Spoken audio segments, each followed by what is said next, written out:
think limited liability means that directors don't have any risk of personal liability for anything, think again. Let's examine the evidence from the horse's mouth. So, don't forget, a company is a separate legal person from its director. We know this from Section 1 of the Companies Act, which talks about a company formed and registered under the Act. The matter of liability is dealt with in Section 3 of the Companies Act, that a company, limited company, the liability of its members is limited by its constitution and limited by shares or by a guarantee. But who are the members? Well, the members are not the directors. Members are the shareholders or the parties giving a guarantee.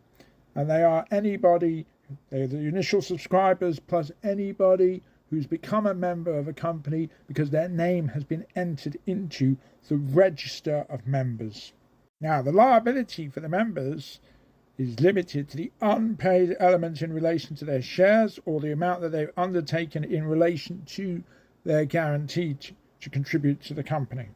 Now, this is a completely separate issue to the matter of the director's liability in relation to their breach of duty if they cause loss to the company, or if they committed fraud, or if they have essentially owe money to the company because of an overdrawn director's loan account or an unlawful dividend, for example. Now, we know that director's liability is not confined in the same way that the member's liability is, or the shareholder's liability, because there are specific provisions that make directors liable for different things. We're going to deal with a couple of them here. Now, the first one is what's known as Section 212 of the Insolvency Act 1986, and this is a provision that when a director has breached their duty to the company and caused a loss, that they can be ordered by the court to pay compensation when an application is brought by, say, a liquidator or an administrator. And what Section 212 says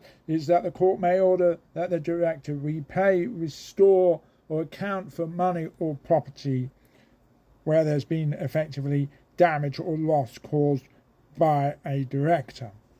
Now, in addition to this, another principal area of director liability can sprout because of a breach of director duties. In the Companies Act 2006, there are various sections dedicated towards directors' duties.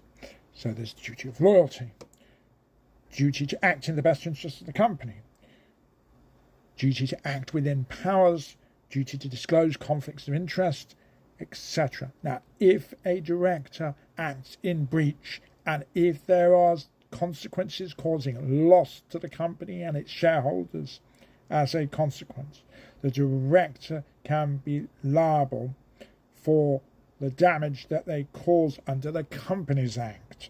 And this particular provision up here refers to the fact that the liability is consistent with that which is set out in the common law. Before the Companies Act 2006 set out all these various direct duties, there was a common law duty set out by judge-made decisions, and that's what this up here refers to. Now, these are not the only areas that directors can be liable. So, wrongful trading, if you trade when you shouldn't do without any prospect of avoiding insolvent liquidation, if there's been fraud. There'll be other areas, overdrawn directors' loan accounts, straightforward debt. It's not due to misconduct, okay? It's not nothing to do with the principle of limited liability, etc., but it does embody the fact that the company is a separate legal person from the directors. But the key thing, this business of a director sitting back and just running a company and thinking that there are no legal consequences for anything that they do because of the limited liability is simply wrong. A complete fallacy. It is not a free pass to do whatever you want. Questions, queries, concerns, give us a shout. We know Insolvency inside.